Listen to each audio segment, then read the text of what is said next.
You're listening to the Future Tech Health Podcast with Richard Jacobs. Until I reached age 40, I never realized the obvious, that we all have medical issues, or we at least have a family member or close relation that had, has, or will have them in the future. Medicine and biological systems are the final frontier. Until we've conquered death, figured out how life began, cured cancer, and understood our purpose in the universe, there's a heck of a lot to talk about when it comes to our health. Future Tech Health means I'll be covering futuristic topics that are actually already in clinical trials, or even starting to appear on shelves or by prescription, or available for your own use. We dive deep into stem cells, CRISPR-Cas9, the science of sleep, epigenetics, medical testing, cancer, ketogenic diets, stem cells, aging, regenerative medicine, and more. My goal for you, the listener, is to learn from these podcasts. You may very well learn something that may change the course of your life for the better, steer you towards a new career, or give you insight into addressing a serious medical problem. Remember, however, this podcast and its content is informational in nature only. No medical, tax, legal, financial, or psychological advice is being given. If you enjoyed the podcast, please listen, subscribe, like, and share it with friends. Thank you. Hello, this is Richard Jacobs with the Future Tech and Future Tech Health Podcast. My guest today is Jonathan Delafield-Butt, Dr. Jonathan Delafield-Butt. He's the director of the Laboratory for Innovation in Autism, University of Strathclyde in Glasgow, Scotland. He's also a contributing author to Infant Minds, Origin of the Social Brain. That's a book that he has a chapter in that he authored. So, Dr. Delafield-Butt, thanks for coming. I appreciate you being here. How are you doing today? Very good, yes, and thank you for inviting me onto your podcast. Yeah, so you focus on infants and their mindset, I guess, and their development. What got you into this area of study? Well, infants in particular, because it's the first expression of the human mind in a body, and I'm very interested in the nature of what is the mental or our experience. It seemed to me quite a good idea to start at the beginning. In fact, in my postdoctoral work and in the work before that, I studied chemistry as an undergraduate student, and then moved into neuroscience for the same reason, to understand the structure, the composition, and the origins of the human mind. Neuroscience being a very good beginning of that, since a lot of our experience is contingent on the brain, and the brain is made of cells which are made of chemicals, so that fits together. But then to really understand the expression of experience of the mind, then we need to look at the whole living organism. And the first instance of that, arguably, is at birth. But what our work has shown, and many others, is that in fact experience doesn't just begin at the caesura of birth, but in fact it's an emergent or gradually developing process, which has obvious characteristics at birth and in babies. So that's what got me into it, and that's why I study babies, because it's the first expression of a whole human mind working in concert with other people. Yeah, I guess that's why there's a debate as to when a woman's pregnant, at what point is the fetus alive or conscious of what's going on? So I guess consciousness begins from someplace and then evolves and becomes more and more until the baby's born, and then keeps going from there. Yes, and I think that's something of the picture that we're developing, and we can start to map that out by not only understanding brain development and the development of the body, so the skeletal musculature and the way that the nervous system is able to innervate and to control that for its own purpose, and which is really an important feature for its own purpose. Because as soon as the organism can act of its own volition or of its own will, then it has agency in the world and must, by necessity, be conscious of it in some degree. Consciousness being the thing of knowing, or the thing with knowing. So the infant, as soon as it has that capacity, we can argue is conscious, and it's a question then of not laboring ourselves with unthought through baggage of what we mean by consciousness. So we use a very operational definition of acting with some semblance of knowledge. And that can be observed in the particular motor acts, the actual movements of the infant or the movements of the fetus, or indeed, if you want to push back further, the movements of the developing embryo. So in terms of that growing organism and that development of conscious awareness, it's a very interesting question, and one way to start to pinpoint this emergence of consciousness and the development of human agency is to map with empirical precision the detail of movement and try to discover with reason and logic when those movements are first organized with an awareness of where they're going. And when that awareness is active, then we can say with some degree of certainty that infant is acting consciously. So this is very much an important question, and you're right. It's not it doesn't just switch on at 9 months post coitus, as it were. It doesn't switch on at 9 months after birth when the first semblances of language begin to appear. It's something that develops gradually, but I think it's important to map out as incremental steps. The weird thing is, how can we have consciousness but no memory accompanying it? Like, I've never heard of anyone that remembers their birth. I've never heard of anyone that remembers being in the womb. And, if you think about, it's weird, I guess we probably remember 1/10 of 1% of all the days we've ever lived, yet we still are who we are. So it's weird, Yes, but do you remember what you were doing, 3 years ago, in detail? And the answer is perhaps not quite precisely. And memory is a very interesting thing, and that's another kettle of fish. But of course, we typically think of memory as being the memory that's accessible to verbal recall or articulating it in language. So we're speaking using words, and that has a specific, very precise, defined knowledge. But memory is richer than that, and we know that from experiences of trauma, for example, how the memories become embodied and they're encoded in patterns of association and arousal, the affective or the feelings that are associated with particular events that are common to that trauma. So we don't just have a verbal explicit memory available to verbal recall, but we have an implicit memory, which can be encoded in different ways.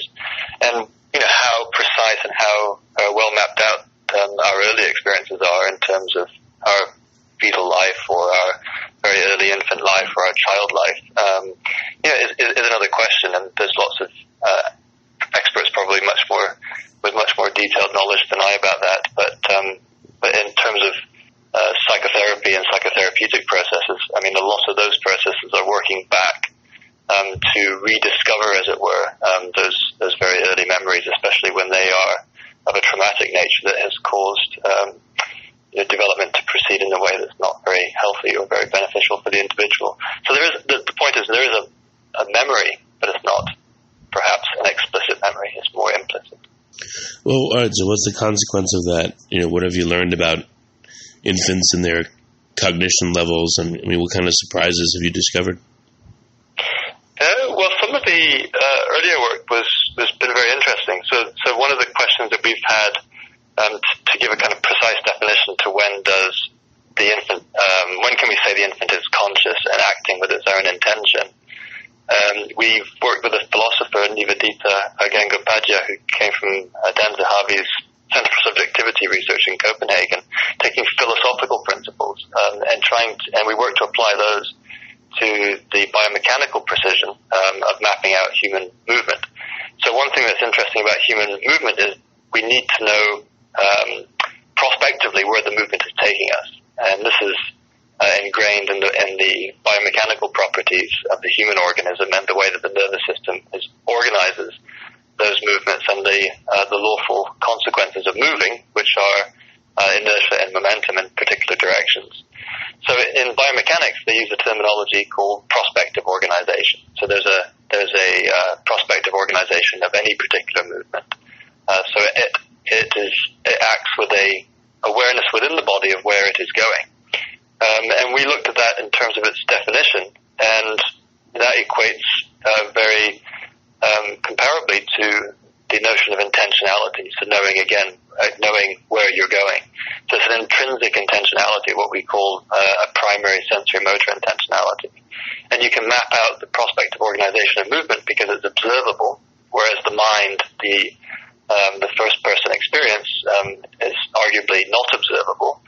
But we can observe the intentionality as parsed in the movements of the individual child or the individual infant. So we mapped these out, and we came to understand that this prospect of organization is very evident at birth in terms of its spatiotemporal pattern. And then by looking at the work of other people and some early conversations we had with Daniel Stern from New York and Alessandro Piontelli at the University of Milan, we began a more qualitative examination of fetal movement.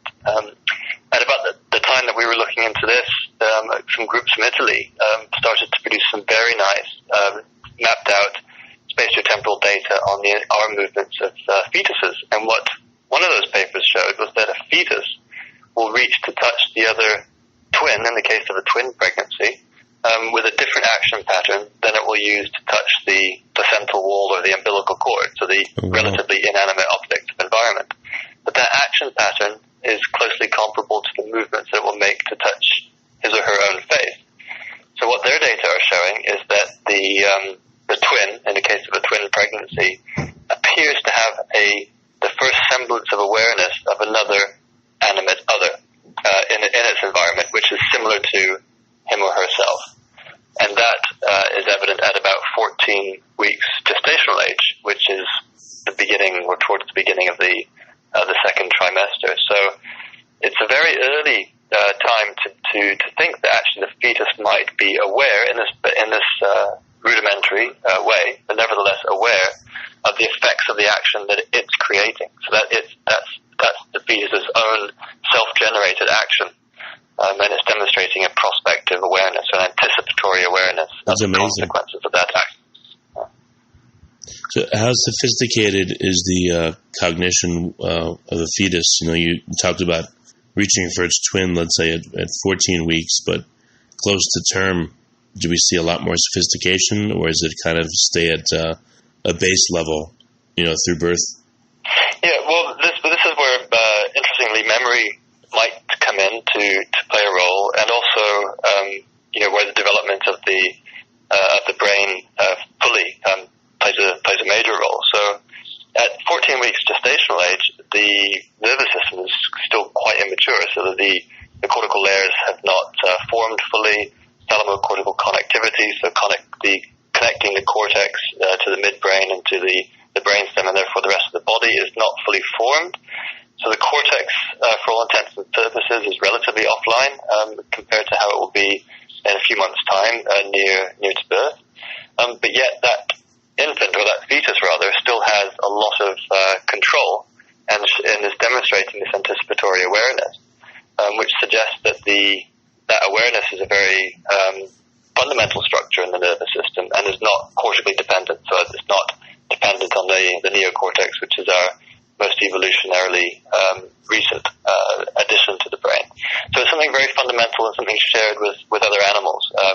And this leads us to the notion, which Jaak Panksepp, the affective neuroscientist at the University of Washington, first made out that, in fact, we have this layered conscious awareness, or this layered awareness of the actions of our cells on the world, and the brainstem mediated one is the primary layer, and what he termed simple the core self, using capital SELF, and he termed simple ego type life form. So this core self is dependent on the integrative action of the brainstem and not the cortex, and it is nonetheless aware and can be conscious and can evaluate the world and act purposefully, make a decision, act purposely within the world to engage the world to produce effects that it particularly desires. So this is the very beginning of our experience as a complex human self, is this very early core self. And what's interesting is that core self never disappears, of course, but everything gets built up around it. So that basic brainstem integrative structure is still there in all of us, and about within it very fast, I should say. So it can act very quickly to changes in the environment, such as if you trip and fall, you don't need the cortex to adjust yourself and to correct your posture and stop yourself from falling. That can be done through more basic midbrain brainstem systems. Wait, so is this?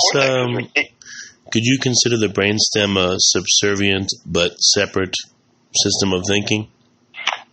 Well, actually, it's probably the other way around. The cortex is probably subservient to the brainstem because the brainstem seeks to satisfy our needs. So it's also a visceral regulatory system. So it's regulating our autonomic system. It's sensing our proprioceptive senses, as it were, so our body in motion. And it has direct access to most of the information from the exteroceptors, the eyes, the nose, and the ears. And so it's sensing quite a lot. And one way of thinking about it is, although the brainstem is subcortical because it sits underneath the cortex, its function is probably supracortical, actually organizing the activities of the cortex. And this is this follows work of Jaak Panksepp, the late Jaak Panksepp from Washington, but also Bjorn Merker at Uppsala, a neurologist in Sweden, and indeed in the States, Penfield and Jasper from the 1950s, 1960s, with their cortical resection experiments. They were neurosurgeons, a lot of work taking epilepsy and similar traumas or similar difficulties, and they were surprised in their neurosurgical experiments that actually they could remove large pieces of the cortex or take the cortex offline in the case of some surgeries, and still the patient would have a very high degree of residual consciousness.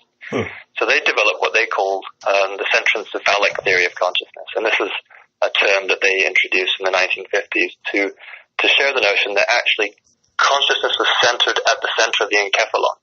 The center of the encephalon being the midbrain brainstem structure, and was not so dependent as one might imagine on the activities of the neocortex, which is where neuroscience typically spends its time looking today.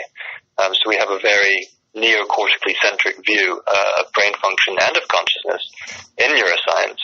And Bjorn Merker wrote an excellent paper in BBS about 10 years ago, bringing out all of the data on consciousness without a cortex and labeling it a challenge to cognitive neuroscience, because there's an awful lot of data that shows that actually you don't need a cortex to be conscious. You really just need the integrative machinery of the brainstem.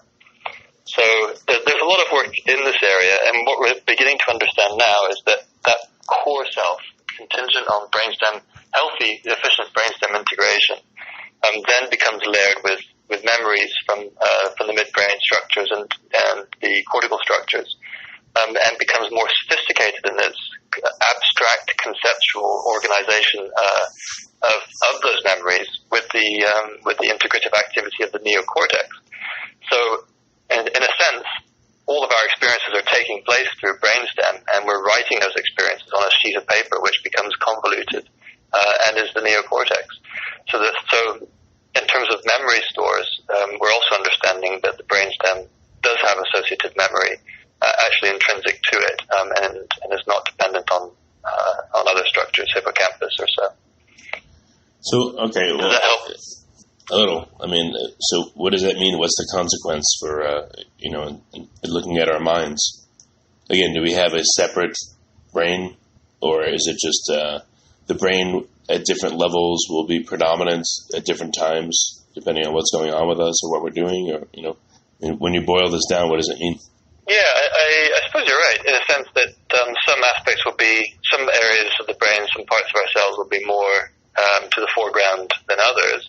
Depending on the need and your particular situation. So you don't want to be theorizing using the heavy machinery of the neocortex and reflecting on the world when you're playing a football game. You want to be acting very rapidly and becoming instantaneously aware of the other player's actions and responding to those using instinct, as it were. Rather than the heavy labor of thought. But at other times you may wish to think through problems, of course, and you would sit at a desk and think through problems. And these are abstract conceptual thoughts and abstract conceptual work that is dependent on the cortex. So I think it's somehow an interplay between these different layers and all of the memories and associations that we generate by doing things in the world and by learning about our effect on the world. So yeah, I mean, it's interesting, but I think it would our center of gravity, as it were, oscillates and fluctuates according to time of day and the task at hand. So, does this balance shift in infants, or again, what have you discovered that's unique about infants versus adults? I mean, if we look at an adult who's sleeping, you could say they're not conscious, or they just have a different kind of consciousness. So I guess who's to say that infants aren't just as conscious as we are in different ways? I don't know. Yeah. So, well, I think that's the key, is that they are as conscious as us, but they don't have the same cognitive tools, as it were. They can't perceptually discriminate as accurately as we can. Certainly, and that's mechanical in the very beginning of life. They don't have the same conceptual organization, the abstraction of ideas, the same rich store of memories, and so on. They haven't developed language, which becomes a really important tool of cognition. So they don't have these features that give us, our adult human, sophisticated technical mastery of the world. But they do have the basic human experience of being in the world with other people. And that is largely affective, as well as an understanding of how the world works.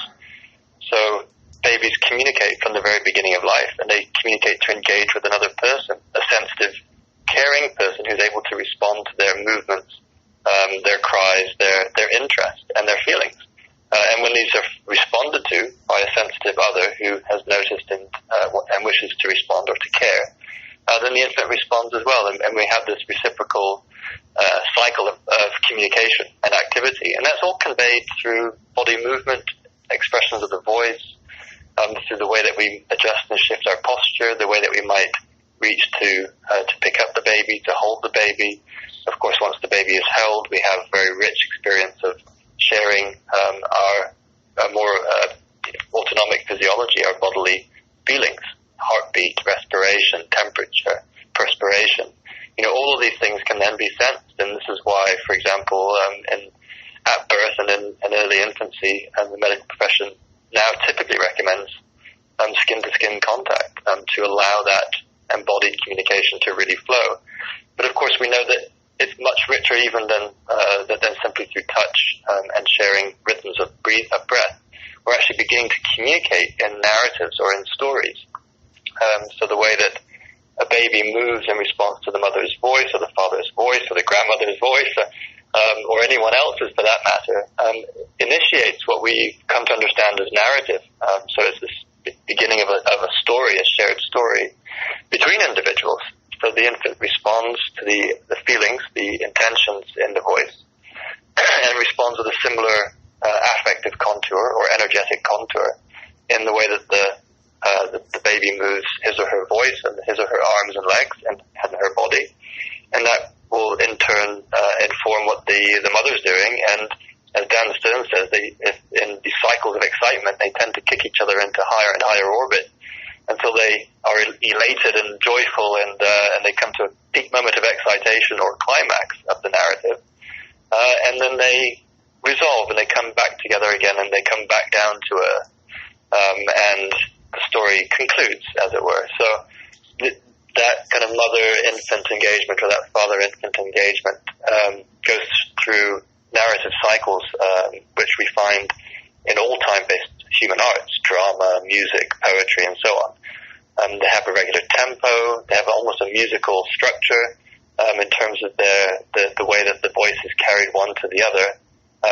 In fact, Colin Trevarthen, who's spent a lot of work on this, done a lot of work on this, has named it communicative musicality.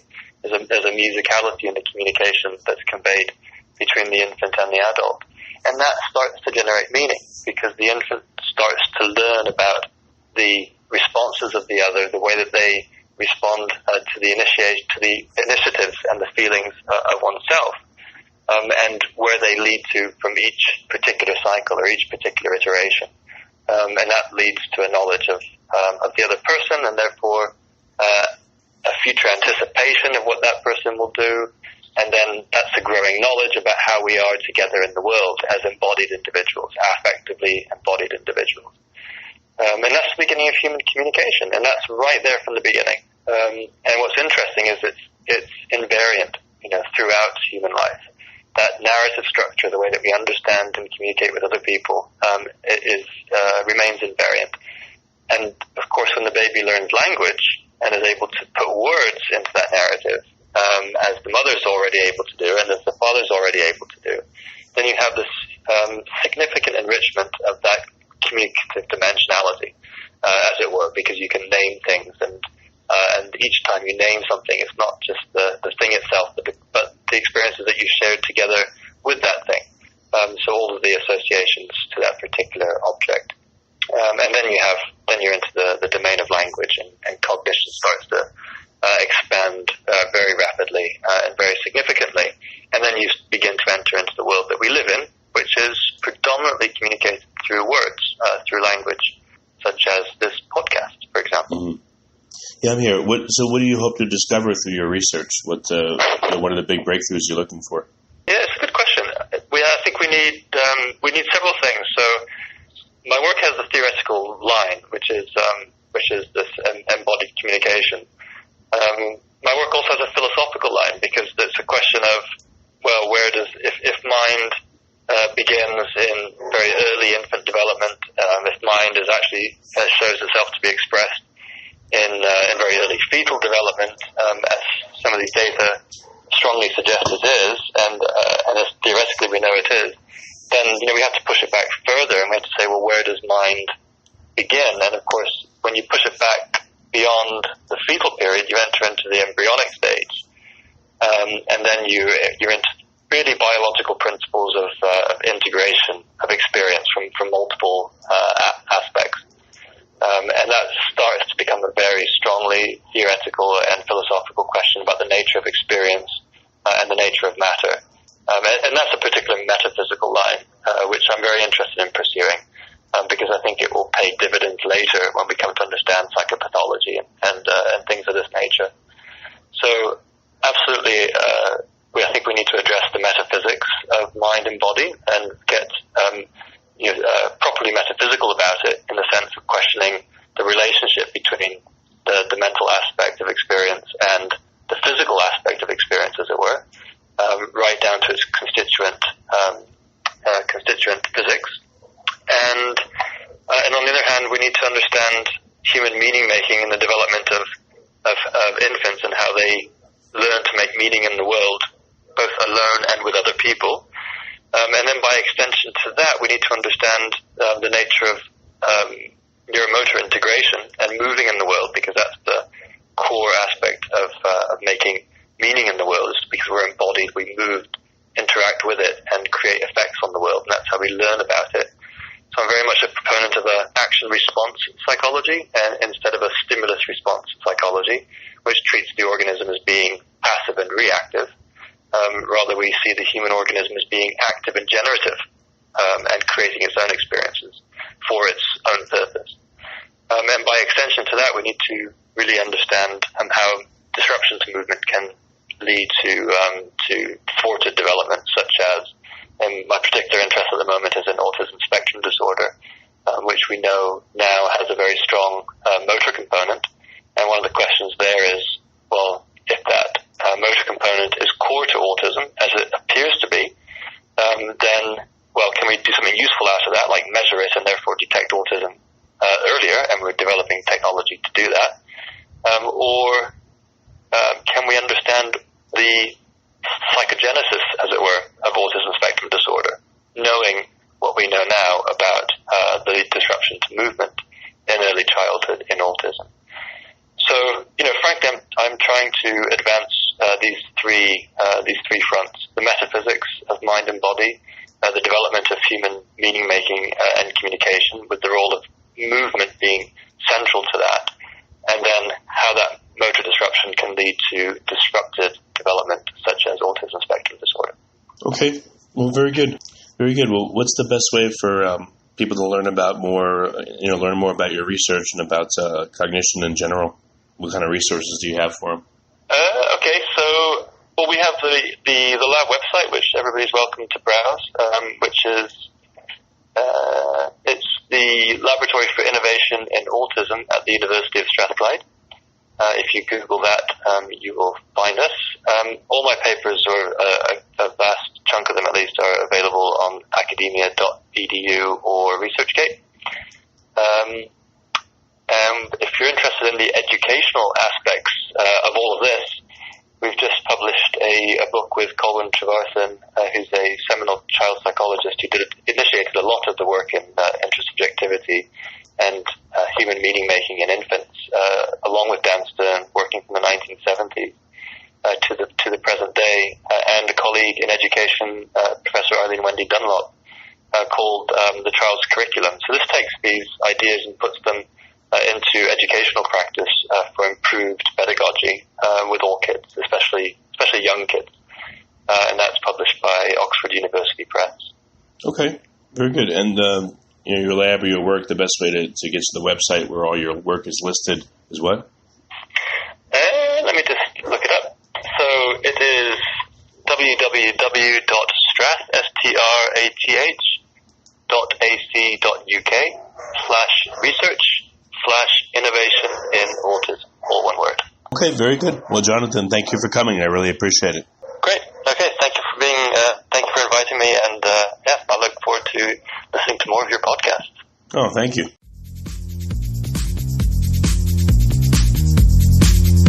You're listening to the Future Tech Health Podcast with Richard Jacobs. Until I reached age 40, I never realized the obvious, that we all have medical issues, or we at least have a family member or close relation that has, or will have them in the future. Medicine and biological systems are the final frontier. Until we've conquered death, figured out how life began, cured cancer, and understood our purpose in the universe, there's a heck of a lot to talk about when it comes to our health. Future Tech Health means I'll be covering futuristic topics that are actually already in clinical trials, or even starting to appear on shelves or by prescription, or available for your own use. We dive deep into stem cells, CRISPR-Cas9, the science of sleep, epigenetics, medical testing, cancer, ketogenic diets, stem cells, aging, regenerative medicine, and more. My goal for you, the listener, is to learn from these podcasts. You may very well learn something that may change the course of your life for the better, steer you towards a new career, or give you insight into addressing a serious medical problem. Remember, however, this podcast and its content is informational in nature only. No medical, tax, legal, financial, or psychological advice is being given. If you enjoyed the podcast, please listen, subscribe, like, and share it with friends. Thank you.